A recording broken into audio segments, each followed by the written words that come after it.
Hi friends, मैं YouTube channel science अड्डा पर मैं आपको वेलकम करता हूं। फ्रेंड्स, हम लोगों ने पिछली क्लासेस में सर्कुलेटरी सिस्टम, डाइजेस्टिव सिस्टम, आज हमारा जो नई चैप्टर है वो है रेस्पिरेटरी सिस्टम यानी श्वसन तंत्र। फ्रेंड्स, हम आपको कंसेप्चुअल के बेसिक चीजों को लेकर चल रहा हूं, लेकिन आज मैं बता दूं कि रेस्पिरेटरी सिस्टम यानी श्वसन तंत्र कि आज जिस टॉपिक की हम लोग आज डिस्कशन करने वाले हैं उसमें थोड़ी सी और कंसेप्ट की जरूरत है। मैं बता दूं कि ये क्लास 2 क्लास है, एक और क्लासेस होगी इसमें। मैं सोच रहा हूं कि रेस्पिरेटरी सिस्टम को 2 क्लास में बनाऊं, 2 क्लास आपको दूं ताकि आपका कंसेप्ट अच्छे से क्लियर हो सके। रेस्पिरेटरी सिस्टम अगर वन लाइनर की बात करूं तो मात्र 10 से 5 मिनट में खत्म हो जाएगी, लेकिन वो हमें समझने की बाहर की बात होगी, समझ में रखने के सिवा कुछ नहीं मिल सकता। फ्रेंड्स, मैं बता दूं कि दुनिया के जितने भी एनिमल्स हैं, मैं इस टॉपिक पे डिस्कशन कर रहा हूं। आप सोचो, हम आप जानवर, मतलब मैं एनिमल्स की बातें कर रहा हूं और लाइफ की बातें कर रहा हूं। फ्रेंड्स, हम आपसे बातें कर रहे हैं, इसमें भी मुझे एनर्जी की जरूरत है। कोई वर्क करते हैं उसमें भी एनर्जी की जरूरत है। यहां तक कि हमारा दिल जो धड़क रहा है उसे भी एनर्जी की जरूरत होती है। आपने कभी सोचा, यूं लोग बोल के निकल जाते हैं श्वसन। श्वसन का मतलब क्या होता है? श्वसन मीन्स क्या होता है? श्वसन का एक्चुअली उसकी मतलब क्या होना चाहिए? श्वसन है क्या? आज हम इसी टॉपिक को लेके आया हूं और आपसे मैं डिस्कशन करूंगा। फ्रेंड्स, मैं बता दूं, अभी हमने बोला कि दुनिया में कोई भी इंसान हो, कोई भी लाइफ हो, कोई एनिमल्स हो, उसे वर्क करने के लिए चाहे इंटरनल ऑर्गन्स हो या खुद अगर कोई वर्क कर रहा हो तो उसके लिए एनर्जी की तो जरूरत होती है ना। लेकिन आज मैं वही बात बता रहा हूं। कहता है कि जितने भी जीव जंतु हैं अपने जैविक क्रिया के दौरान, जीव जंतुओं को जैविक क्रिया के दौरान उसे ऊर्जा की जरूरत होती है। फ्रेंड्स, मैं फिर से बोल रहा हूं कि दुनिया में जितने भी एनिमल्स हैं, बायोलॉजिकल एक्शन ड्यूरिंग, जैविक क्रिया के दौरान, इसे हम बायोलॉजिकल एक्शन ड्यूरिंग कहते हैं। यानी जैविक क्रिया के दौरान उसे ऊर्जा की जरूरत होती है, लेकिन ये ऊर्जा मिलती कैसे है? तो फ्रेंड्स, मैं बताता हूं कि जैविक क्रिया के दौरान हर जीव जंतुओं को उसे ऊर्जा की जरूरत होती है। और वो ऊर्जा है ना, जो आप लोग डाइट लेती हो, जो फूड लेती हो, उस फूड मॉलिक्यूल का ऑक्सीडेशन होता है, यानी ऑक्सीकरण होता है, और उसी से हमें एनर्जी मिलता है। ऑक्सीकरण का मतलब क्या होता है? ऑक्सीडेशन का मतलब क्या होता है? यानी फूड मॉलिक्यूल ऑक्सीजन से रिएक्शन करता है और उसे एज ए रिजल्ट, उसके फलस्वरूप जो है हमें ऊर्जा मिलती है। तब जाके मुझे क्या मिलती है? ऊर्जा मिलती है। तो फ्रेंड्स, आपने अच्छी सी बात को समझ गए होंगे कि जितने भी जीव जंतु हैं, जितने भी एनिमल्स हैं, जैविक क्रिया के दौरान यानी बायोलॉजिकल एक्शन ड्यूरिंग के बातें कर रहा हूं, उसे एनर्जी की जरूरत होती है। और वो एनर्जी कहां से मिलती है? फूड मॉलिक्यूल का ऑक्सीडेशन से मिलती है। किससे मिलती है? फूड मॉलिक्यूल ऑक्सीडेशन से मिलती है। अब यहां बात आता है कि रेस्पिरेटरी से एक वर्ड निकल के आता है। फ्रेंड्स, अभी इस फिगर को मत बनाना क्योंकि अभी बेसिक चीज पे हम बातें कर रहे हैं। फ्रेंड्स, एक टॉपिक निकल के आता है रेस्पिरेशन, जिसे आप हिंदी में श्वसन कहते हैं। फ्रेंड्स, श्वसन क्या है? अगर मैं आपसे बात करूं कि श्वसन का डेफिनेशन बनाओ फ्रेंड्स, तो आप कैसे बनाओगे? तो आप तो आराम से कह सकते हो ना, इसे श्वसन वो प्रोसेस है, श्वसन वो प्रोसेस है। इससे पहले मैंने जो बताया, जो आपको एक टॉपिक समझाने की कोशिश किया, उसी से हमें निकाल लेना है रिस्पायरेशन का डेफिनेशन। हम कैसे निकालेंगे, किस तरह से निकालेंगे, उस पर ध्यान देंगे। कहता है फ्रेंड्स कि रिस्पायरेशन वो प्रोसेस है जिसमें फूड मॉलिक्यूल का ऑक्सीडेशन होता है। रिस्पायरेशन वो प्रोसेस है जिसमें फूड मॉलिक्यूल का क्या होता है फ्रेंड, ऑक्सीडेशन होता है। ऑक्सीडेशन का मतलब होता है हिंदी में बता रहा हूं, ऑक्सीकरण, यानी भोजन अणुओं का ऑक्सीकरण होता है। क्या होता है फ्रेंड्स? ऑक्सीकरण होता है, जिसके फलस्वरूप एज ए रिजल्ट तो जब फूड मॉलिक्यूल का ऑक्सीडेशन होगा तो उसके फलस्वरूप क्या होगा, एज ए रिजल्ट क्या होगा, तो मैं बताता हूं। Carbon dioxide, energy, water vapour. क्या क्या friends? Energy, water vapour and water vapour, carbon dioxide, energy, ये 3 मोल जो है एज ए रिजल्ट उसकी फलस्वरूप जो है उससे निकलता है। तो फ्रेंड्स, अगर आपसे कोई पूछे कि बताओ ना रिस्पायरेशन क्या है, तो एकदम रिलैक्स में जवाब देना कि भाई रिस्पायरेशन वो प्रोसेस है जिसमें फूड मॉलिक्यूल का ऑक्सीडेशन होता है, एज ए रिजल्ट उसके फलस्वरूप carbon dioxide, water vapour, energy मिलती है। हिंदी में बात करूं तो श्वसन वो प्रक्रिया है जिसमें भोजन के अणुओं का ऑक्सीकरण होता है, जिसके फलस्वरूप ऊर्जा, कार्बन डाइऑक्साइड एंड वाष्प जल मिलता है। क्लियर है फ्रेंड? तो रिस्पायरेशन क्या है? रिस्पायरेशन वो प्रोसेस है जिसमें फूड मॉलिक्यूल का ऑक्सीडेशन होता है, एज ए रिजल्ट उसके फलस्वरूप energy, carbon dioxide and water vapour मिलती है हमें। तो फ्रेंड्स, यहां ध्यान देना, ये आपकी छोटी सी बात थी रिस्पायरेशन। अब फ्रेंड्स, ये चीज को ध्यान में रखना कि रिस्पायरेशन, अब कहता है कि टाइप ऑफ रिस्पायरेशन कितनी टाइप्स की होती है। तो फ्रेंड्स, मैं बता दूं कि रिस्पायरेशन 2 तरह की होती है। रिस्पायरेशन जो है 2 तरह की होती है। अगर मैं श्वसन की बात करूं तो 2 तरह की होती है। एक होता है फ्रेंड्स ऑक्सी, यानी ऑक्सी श्वसन, इसे रैबिक भी कहते हैं, एरेबिक, और दूसरा होता है फ्रेंड्स अनऑक्सी, जिसे अनरोबिक कहते हैं। याद रखना, ऑक्सी को एरेबिक कहते हैं, इसको क्या कहते हैं? अनरोबिक कहते हैं। अब फ्रेंड्स, थोड़ा सा ध्यान देना, आपका रिस्पायरेशन 2 तरह की, आपका ऑक्सी और दूसरा कौन है? अनऑक्सी। अब यहां ध्यान से समझने की बात है फ्रेंड्स, ऑक्सी क्या है, ऑक्सी श्वसन क्या है, एरेबिक रिस्पायरेशन क्या है। तो हम यहां बताते हैं कि ऑक्सी श्वसन वो प्रक्रिया है, या आप सीधी अपनी भाषा में भी इसे समझ सकते हो कि ऑक्सी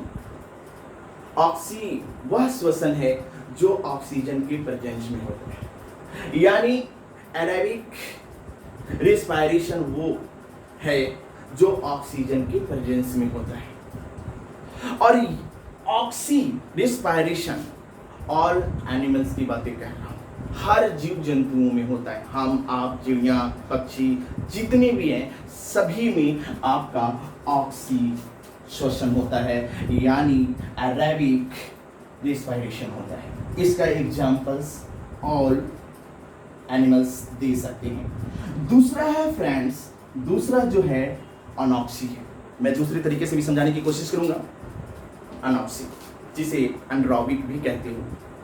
एनारोबिक कहता है कि ये ऑक्सीजन के प्रेजेंस में नहीं होता है, ऑक्सीजन के प्रेजेंस में नहीं होता है। आप यहाँ एब्सेंट मत कर देना, ऑक्सीजन के एब्सेंट में होता है। No no no no no, आपको ये कहना होगा कि ये ऑक्सीजन के प्रेजेंस में नहीं होता है। ऑक्सीजन होते हैं, बट ऑक्सीजन होते हैं लेकिन यहाँ पर कोई रिएक्शन नहीं होता है।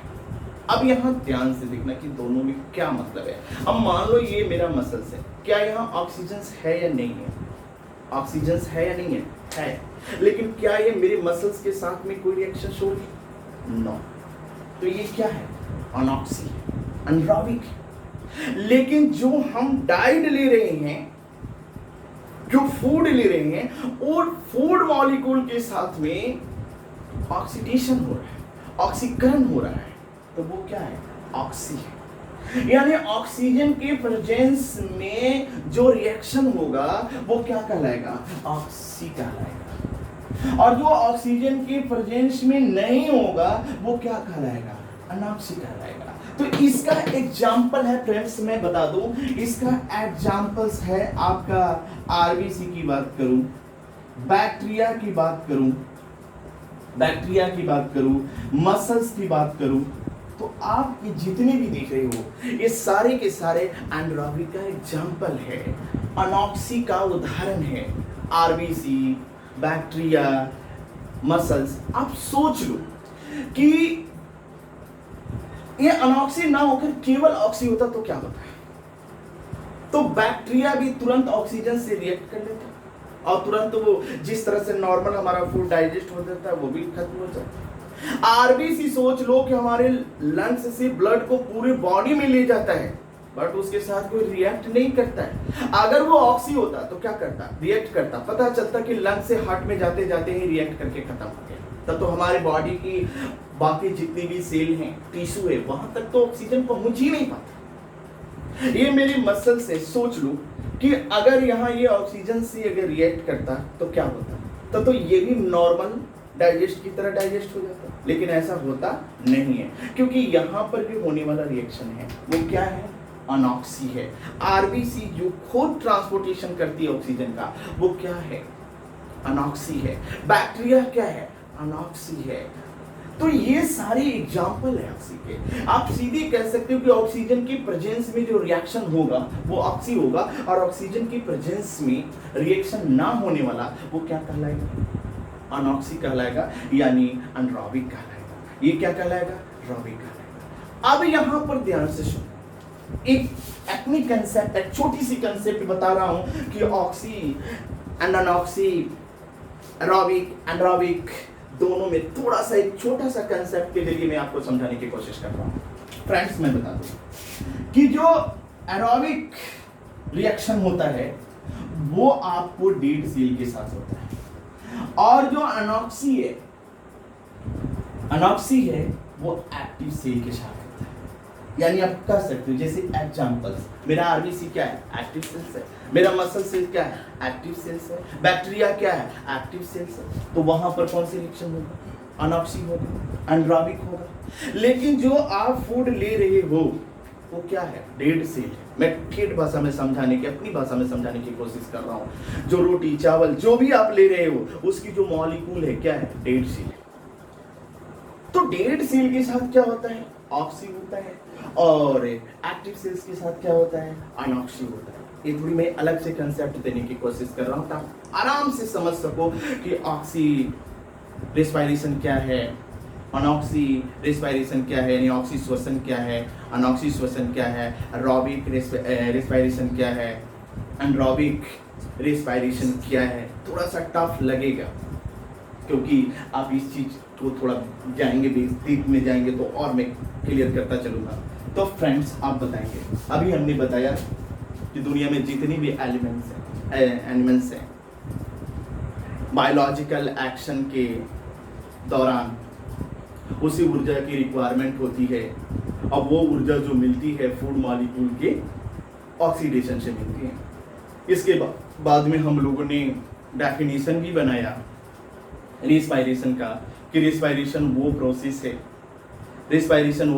है जिसमें फूड मॉलिक्यूल का ऑक्सीडेशन यानी ऑक्सीकरण होता है, जिसके फलस्वरूप यानी as a result carbon dioxide, water vapour, energy ये हमें मिलती है। ये हमारा डेफिनेशन था।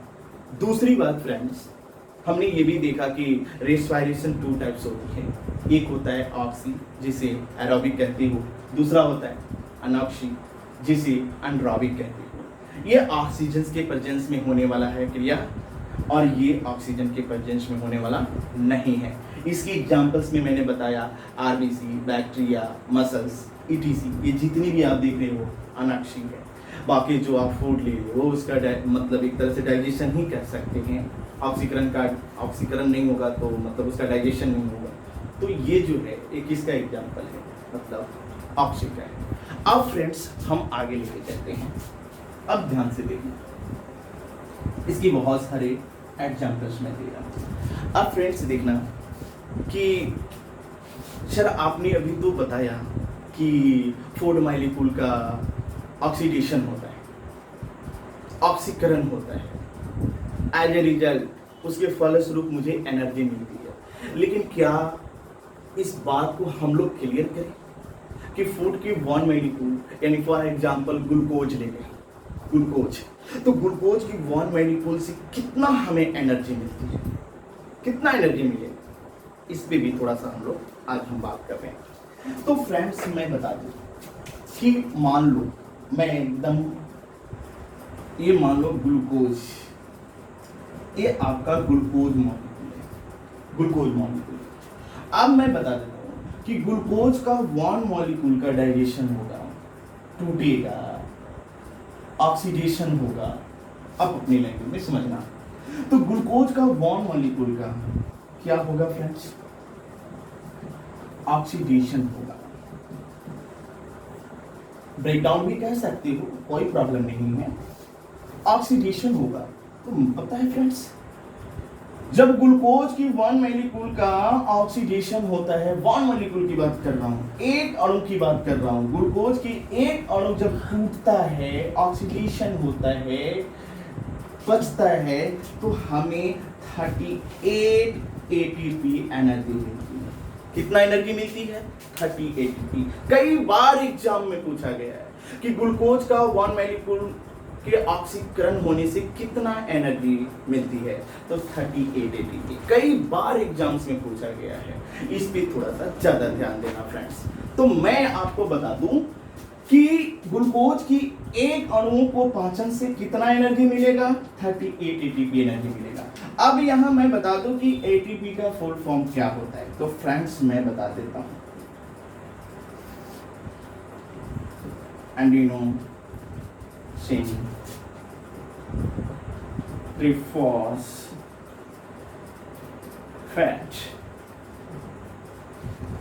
ये आपका पूरा फुल फॉर्म हुआ। एडिनोसिन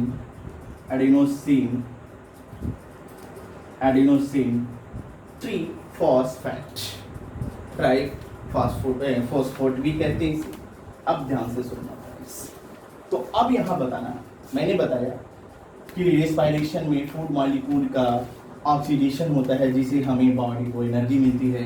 तो फॉर एग्जांपल की मैं बात कर रहा हूं कि अगर ग्लूकोज का वन मॉलिक्यूल का डाइजेशन होगा तो कितना एनर्जी मिलेगी, 38 एटीपी एनर्जी मिलेगी, यानी एडिनोसिन ट्राइफॉस्फेट मिलेगी। अब यहां ध्यान से देखना, अब यहाँ बताना कि सर ये जो आप नाम ले रहे हो कि एडिनोसिन ट्राइफॉस्फेट क्या है, तो मैं आपको बता दूं जो एटीपी क्या है, तो मैं बता दूं फ्रेंड्स कि it is a chemical energy. आप कह सकते हैं it is a chemical energy, यह एक रासायनिक ऊर्जा है। यह क्या है फ्रेंड्स, रासायनिक ऊर्जा है। आप फिजिक्स में जाओगे तो अलग अलग चीजें मिलेगी, केमिस्ट्री में जाओगे अलग मिलेगा, बायो में अलग मिलेगा। बट एटीपी क्या है, तो अभी हमने बताया। और ये क्या है, तो अभी हमने बताया कि यह एक प्रकार की रासायनिक ऊर्जा है। यह एक प्रकार की क्या है फ्रेंड्स, रासायनिक ऊर्जा है। तो फॉर एग्जाम्पल्स आपका यहाँ से पूछेगा ये कितना एनर्जी, क्योंकि मैं आगे चल के बताऊंगा कि कंफ्यूजन कहाँ होगा आपको, क्योंकि आपको ऑप्शन में 38 एटीपी भी रहेगा और 30 एटीपी भी रहेगा। तो फ्रेंड्स सावधान यहाँ हो जाना, क्योंकि 30 एटीपी जो एनर्जी जो मिलती है वो माइटोकॉन्ड्रिया में मिलती है, जो साइटोलॉजी जब सेल हम आपको पढ़ाएंगे तब वहाँ ये चीज को बताएंगे। लेकिन 38 एटीपी एनर्जी कहाँ से मिलती है, जब ग्लूकोज का एक मॉलिक्यूल यानी 1 मॉलिक्यूल का ऑक्सीडेशन होता है, यानी पाचन होता है, ब्रेक डाउन होता है, तो हमें इतनी एनर्जी मिलती है। अब फ्रेंड्स थोड़ा सा आगे लेते चलते हैं। अगर आप लोग इसे कॉपी करते चलना साथ में, अगर जैसा समझ में आए आप मेरे चैनल पे कमेंट करना, जिस टॉपिक जिस चैप्टर की रिक्वायरमेंट होगा आप हमें कमेंट करके हमेशा बताते रहना कि क्या हम आपके चैप्टर की रिक्वायरमेंट है। अगर आपको किसी को मटेरियल की ज़रूरत हो तो मुझे बताना कमेंट करके, मैं आपको भेजूंगा। मेरा मकसद है आपका सिलेक्शन, आपकी सिलेक्शन हमारी मुस्कुराहट होगी, क्योंकि मेरी जो लक्ष्य है मैक्सिमम लोगों को रिजल्ट को दिलाना। अब यहाँ देखना फ्रेंड्स, आगे लेके चलते हैं। अभी एक ओरल क्वेश्चंस की बातें कर रहा हूँ। ओरल क्वेश्चंस क्या होगा उस पे मैं बात कर रहा हूँ कि ओरल किस तरह के क्वेश्चंस पूछे जाते हैं। तो फ्रेंड्स सुनो, कभी कभी आपने सुना होगा कि जब कोई व्यक्ति अब ज्यादा वर्कआउट कर लेता है, ज्यादा मेहनत कर लेता है, ज्यादा वर्क कर लेता है, ज्यादा व्यायाम कर लेता है, ज्यादा दौड़ लेता है, एक खिलाड़ी की भी मैं बातें करूं तो उसकी जो मसल्स होती है ना, पैरों की मसल्स की बात कर रहा हूं, पैर में जो मसल्स होती है स्ट्रेच हो जाता है, खिंचावट हो जाती है, थकावट हो जाती है, वो जो हार्ड होने लगता है। ऐसा क्यों होता है? कई बार क्वेश्चन पूछा है कि जब कोई व्यक्ति अत्यधिक काम करता है, एवं वर्कआउट कर लेता है, तो उसके मसल्स में खिंचाव, तनाव, थकावट क्यों हो जाता है? मैं इस पे बात करना चाहता हूँ। तो फ्रेंड्स मैं बता दूं, हमारा जो मसल सेल है, टिश्यू है, उसको एनर्जी किससे मिल रहा है? ग्लूकोज से। अभी एक बात बताना कि इस ग्लूकोज का भी क्या होगा? ऑक्सीडेशन होगा। ऑक्सीडेशन नहीं होगा तो एनर्जी नहीं मिलेगा। तो ध्यान से सुनना फ्रेंड्स, जब कोई व्यक्ति ज्यादा वर्कआउट करता है, अब वर्कआउट करता है, ज्यादा व्यायाम करता है, एक्सरसाइज करता है, तो ऑक्सीजन की कमी हो जाती है, यानी लैक ऑफ ऑक्सीजन। उस कंडीशन में ज्यादा वर्क करने से हमारा बॉडी में ऑक्सीजन की क्या हो जाती है? कमी हो जाती है, यानी लैक ऑफ ऑक्सीजन। और जब ऑक्सीजन की कमी होता है ना फ्रेंड्स, तो जो हमारी मसल्स में ग्लूकोज होता है वो लैक्टिक एसिड में बदल जाता है। ग्लूकोज से क्या में बदल गया? लैक्टिक एसिड में। लेकिन ग्लूकोज से लैक्टिक एसिड में कब बदलेगा? जब ऑक्सीजन की कमी होगी, लैक ऑफ ऑक्सीजन। जब ऑक्सीजन की कमी होगी तो हमारा ग्लूकोज किस में बदल जाएगा? लैक्टिक एसिड में बदल जाएगा। और आप अच्छे से जानते हो कि हमारे मसल्स का एनर्जी जो है ग्लूकोज से मिलता है या लैक्टिक एसिड से? नहीं सर, ग्लूकोज से मिलता है। अब तो ग्लूकोज न रहा, अब वो लैक्टिक एसिड में बदल गया। ग्लूकोज तो ग्लूकोज नहीं रहा, अब वो क्या में बदल गया? लैक्टिक एसिड में। क्यों लैक्टिक एसिड में बदल गया? क्योंकि ऑक्सीजन की क्या हो गया? कमी हो गया। तो जैसे ही हमारे मसल्स में प्रेजेंस जो ग्लूकोज होता है वो लैक्टिक एसिड में बदल जाता है, और लैक्टिक एसिड में बदलता है तो मसल्स को एनर्जी मिलना, बॉडी को एनर्जी मिलना कम हो जाता है। तो लोग कहते हैं यार मैं थक चुका, अब मेरी बॉडी में काम करने लायक एनर्जी नहीं बचा है, अब मैं काम नहीं कर पाऊंगा। तो क्या करना है? अब 2-3 घंटा 4 घंटा मैं रेस्ट करूंगा। तो फ्रेंड्स मैं बता दूं कि जब वही व्यक्ति जब रेस्ट करता है ना, तो वापस ऑक्सीजन को लेना यानी एब्जॉर्ब करना शुरू कर देता है। जब वो ऑक्सीजन लेता है ना, जब वो ऑक्सीजन को लेता है ना, तो फिर वापस लैक्टिक एसिड से क्या में बदल जाता है? ग्लूकोज में बदल जाता है। और जैसे ही ग्लूकोज में बदलता है फिर ऑक्सीडेशन होना शुरू हो जाता है और बॉडी को वापस एनर्जी मिलना शुरू हो जाता है। कहते हैं हाँ अब मैं रेस्ट कर लिया, चलो फिर वापस काम पे चलते हैं, वापस मैं एक्सरसाइज पे चलता हूँ। तो ये प्रक्रियाएं हमारे लाइफ में होती है जो कि सबके साथ ऐसा होता है। अगर आप मान लो कि 4 किलोमीटर जाओ दौड़ लो, अब मैं नहीं दौड़ पाऊंगा, थक चुका हूं पूरी तरह से, मेरा पैर काम नहीं कर रहा है। काम ना करना सेंस एनर्जी नहीं मिल रहा है। एनर्जी क्यों नहीं मिल रहा भाई? क्योंकि पैर मसल्स में प्रेजेंस जो ग्लूकोज था वो क्या में बदल गया? लैक्टिक एसिड में। क्यों लैक्टिक एसिड में बदला? क्योंकि ऑक्सीजन की कमी हो गई। अब कहेगा कि रुको 2 घंटा, तब फिर मैं 1 किलोमीटर और दौड़ लूंगा। जब 3 घंटा रुकेगा, 2 घंटा रुकेगा, हाँ चलो दौड़ लेगा, तो वापस लैक्टिक एसिड ग्लूकोज में बदला, ग्लूकोज का ऑक्सीडेशन हुआ और वापस जो हुआ काम करना शुरू कर दिया। अब फ्रेंड्स यहां ध्यान से सुनना। अब कहता है कि जो श्वसन की बातें कर रहा हूं, रेस्पिरेशन की बातें कर रहा हूं, जितनी भी एनिमल्स हैं, सबका श्वसन अंग अलग अलग होता है, सांस लेने का अंग अलग अलग होता है। आप जो सांस श्वसन क्रिया करते हो, आपका जो रेस्पिरेशन जो फंक्शन है, क्रिया है, वो आप लंग्स से करते हो। तो क्या लगता है कि दुनिया में जितने भी एनिमल्स हैं सब लंग्स से ही करते हैं? ऐसा कोई जरूरी नहीं है। मैं कह सकता हूँ कि डिफरेंट एनिमल्स में डिफरेंट रिस्पायरेशन ऑर्गन्स होता है। आप सीधे कह सकते हो कि respiration organs in different animal, यानी अलग अलग जीवों में श्वसन अंग अलग अलग होता है। श्वसन करने का अंग भी अलग अलग होता है। अब मतलब श्वसन अलग अलग है तो अलग अलग करेगा, लेकिन अब ध्यान से सुनना। जैसे कि मैं फॉर एग्जाम्पल दे रहा हूँ, जैसे ने अर्थवॉर्म का नाम सुना होगा, केचुआ जिसे हिंदी में कहते हो, तो वो जो सांसें लेता है ना, स्किन से सांस लेता है। आपने फिश का नाम सुना होगा, फिश का नाम लेते ही फिश करी का नाम याद आ जाता है। फिश का नाम सुना होगा, सुना क्या होगा सब लोग जानते हैं। तो फिश जो सांस लेता है ना, वो अपनी गिल्स से लेता है, गिल्स से लेता है। लेकिन जितने भी रेप्टाइल्स हैं, रेप्टाइल्स मतलब सरीसृप, जिसको हिंदी में कहते हैं रेंगने वाला कहते हैं, रेप्टाइल रेंगने वाला, वो जो सांसें लेते हैं ना, वो लंग्स से सांस लेते हैं। लेकिन एक चीज मैं बता दूं, एक बार यूपीएससी क्वेश्चंस में पूछा था, मेढक, मेढक की बातें कर रहा हूँ, मेढक क्या से सांस लेता है? क्या वो लंग्स से सांस लेता है, स्किन से सांस लेता है? तो फ्रेंड्स मैं बता दूं, मेढक ही है जो स्किन से भी सांस ले सकता है, माउथ कैविटी में मुख गुहा से भी सांस ले सकता है, एंड लंग्स से भी सांस ले सकता है। सबसे ज्यादा अगर श्वसन अंग का यूज करता है तो मैं बता दूं मेढक। अब वो कैसे करेगा? आपको बता दूं कि जब उसकी त्वचा गीली होगा, पानी से भींगा होगा, तो वो स्किन से लेना, यानी जब वो पानी में होगा, मिट्टी के अंदर होगा, तो वो स्किन से लेना शुरू कर देगा। दूसरी बात कि जब वो ऊपर होगा, नॉर्मल लैंड पे होगा, तो माउथ कैविटी से सांस लेना शुरू कर देगा। लेकिन एक चीज और बता दो, जब मेढक पानी में तैर रहा हो, एक क्वेश्चन पूछा गया था यूपीएससी के, कि जब मेढक पानी में तैर रहा हो तो उस समय वो सांस किससे लेता है?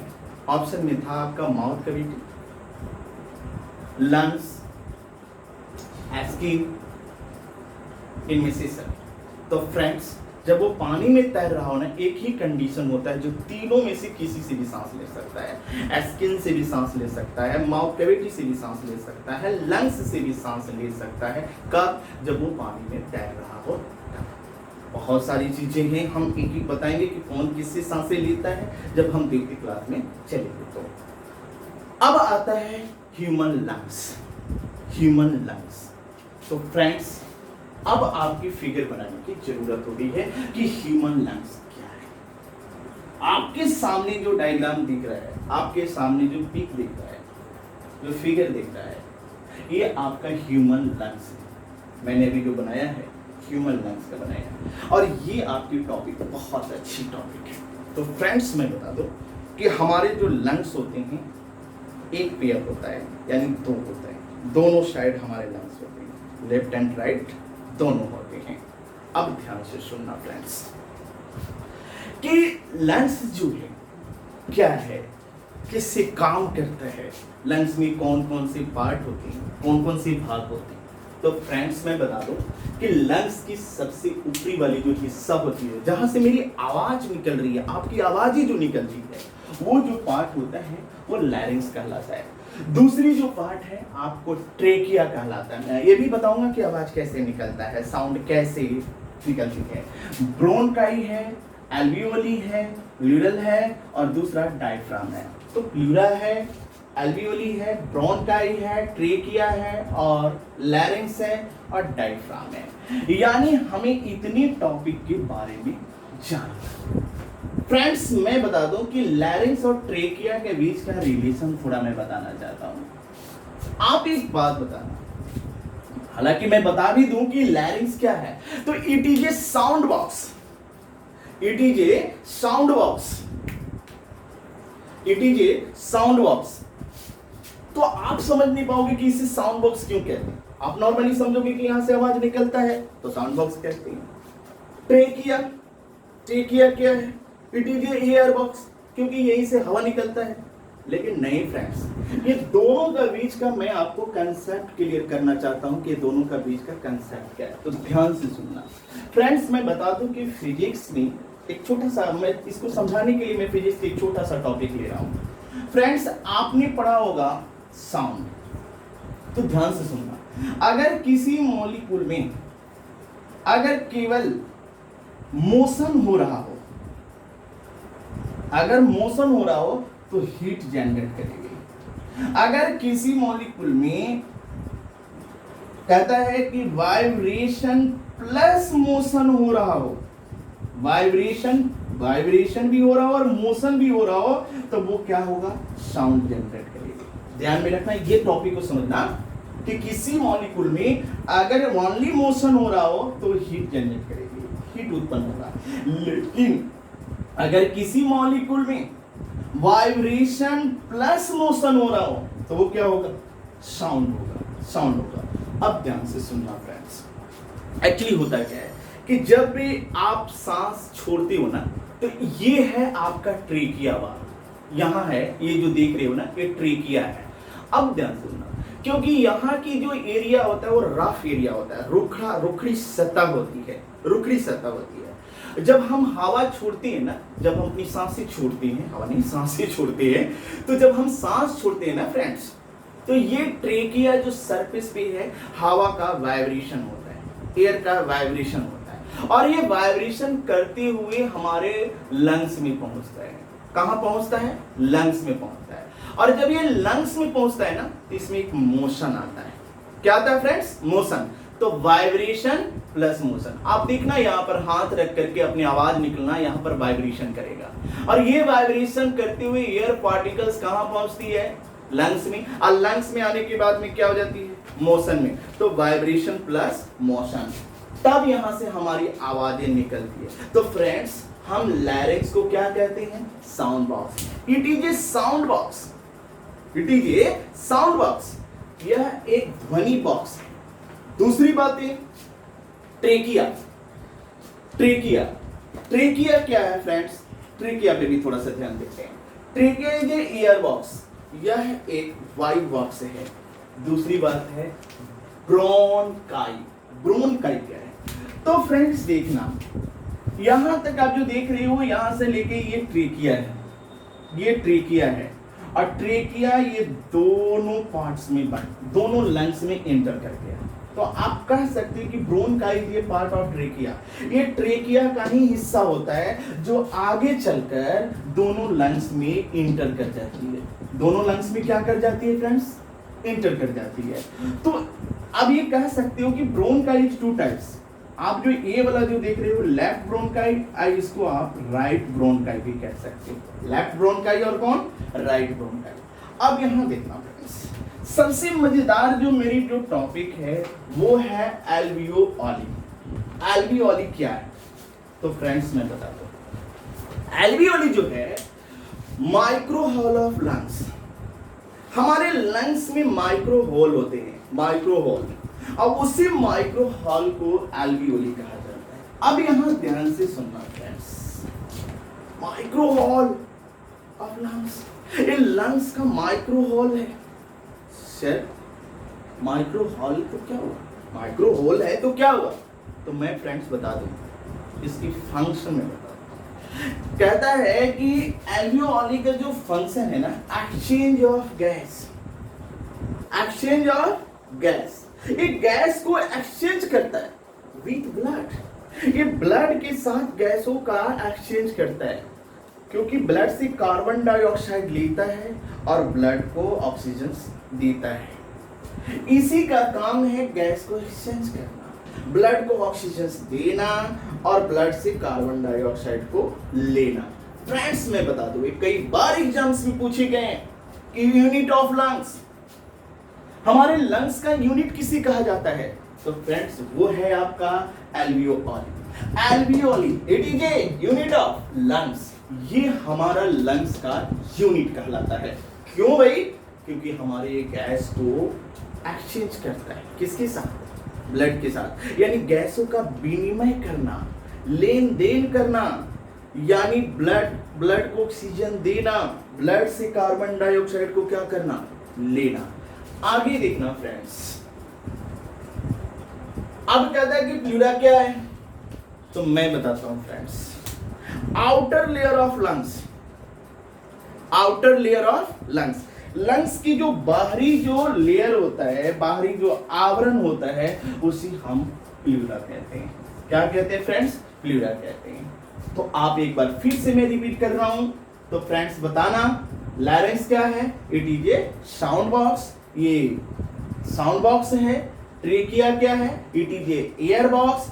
ब्रोन का ये है, क्या है? तो part of trachea, part of trachea, trachea कहीं पार्ट है जो कि हमारे आगे चल के दोनों लंग्स में इंटर कर जाती है।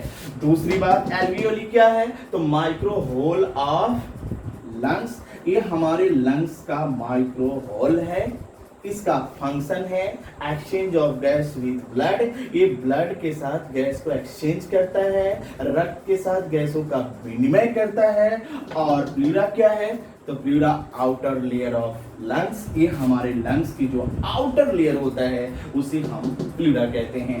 दूसरी बात, सबसे इंपॉर्टेंट हमारा टॉपिक यहां आएगा फ्रेंड्स, जो है डायफ्राम। डायफ्राम क्या है?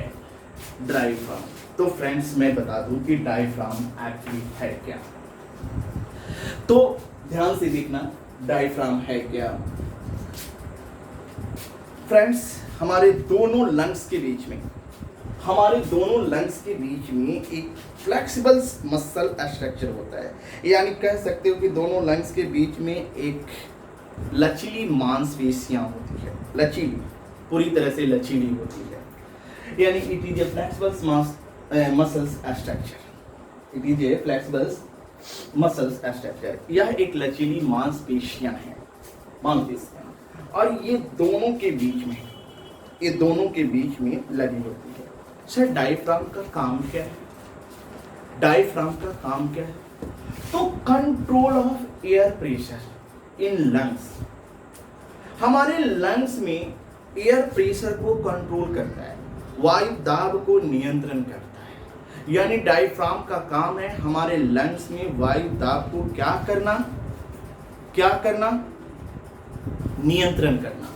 अब फ्रेंड्स ध्यान से सुनना, वायु दाब को कैसे नियंत्रण करता है। तो फ्रेंड्स अगर वायु दाब का नियंत्रण ना हो तो क्या होगा, इस पे भी हम विचार करेंगे।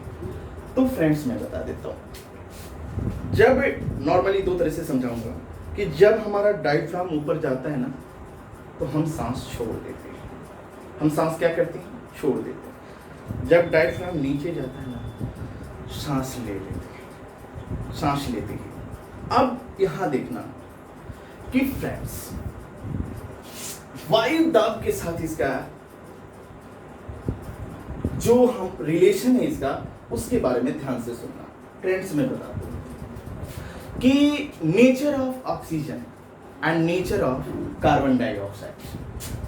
Friends oxygen and carbon dioxide दोनों का नेचर अलग अलग है, अलग अलग है। फ्रेंड्स मैं बता दूं कि हाई प्रेशर पे ऑक्सीजन ब्लड के साथ इनटेक नहीं कर पाएगी, उसमें घुल नहीं पाएगा। और हाई प्रेशर पे कार्बन डाइऑक्साइड जो है उससे रिलीज हो जाता है। यानी आप कह सकते हो कि नॉर्मल प्रेशर पे कार्बन डाइऑक्साइड ब्लड से अलग नहीं होगा, अलग नहीं होगा। अगर हाई प्रेशर पे ऑक्सीजन इनटेक नहीं करेगा, यानी हाई प्रेशर पे ब्लड से ये अलग हो जाएगा, बट ये नहीं होगा, इनटेक नहीं कर पाएगा। ये कहता है कि नॉर्मल प्रेशर पे ये ब्लड के साथ इनटेक करता है, कौन? ऑक्सीजन। और ये हाई प्रेशर पे कार्बन डाइऑक्साइड हमारे ब्लड से क्या करता है? वो रिलीज करता है। अब यहां देखना कि इसके साथ क्या रिलेशन है। तो फ्रेंड्स देखो, जब ये डायफ्राम ऊपर जाता है तो हम सांस क्या करते हैं? छोड़ देते हैं। जब हम सांस छोड़ते हैं तो अंदर का एयर खाली हो जाता है। खाली होने का मतलब हमारा लंग्स का एयर प्रेशर हाई हो जाता है। एयर प्रेशर क्या हो जाता है? हाई हो जाता है। और जब एयर प्रेशर हाई होता है ना, तो उसी समय ब्लड से कार्बन डाइऑक्साइड अलग हो जाती है। कब? जब हम सांस छोड़ते हैं तब एयर प्रेशर क्या हो जाएगा? हाई हो जाएगा। जब हाई होगा तो ब्लड से कार्बन डाइऑक्साइड क्या हो जाएगा? अलग हो जाएगा।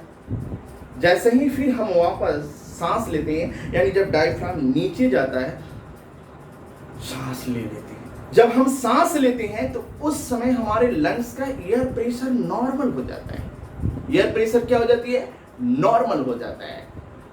और जैसे ही नॉर्मल होता है तो प्योर ऑक्सीजन ब्लड के साथ इंटेक्ट कर जाती है।